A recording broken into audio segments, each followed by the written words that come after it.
Kulunkan ontxe sortu barri da proiektu pilotoa da, ez?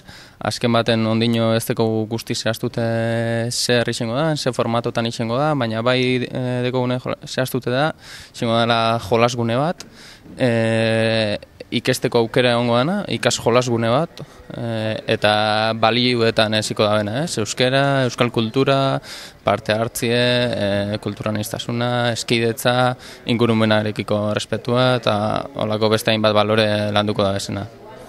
Proiektu pilotu bat da hemen Durangaldean, Durangon burutuko da, ezta? Bai, momentuz aukeratuteko herrixe Durango da.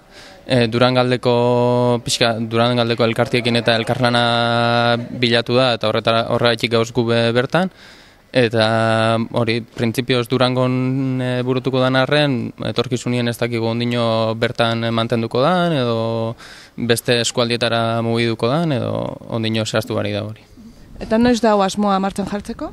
2012ko gabonetan, datak ondino ez deko zehaztute, baina 2012ko gabonetan burutuko da, eta bai, ez dakigu ondino egun bat, ziburrenez bi, baina ez dakigu ondino zehaztu bari da, proiektue ontxe jaio da, eta forma hartzen joango apurka.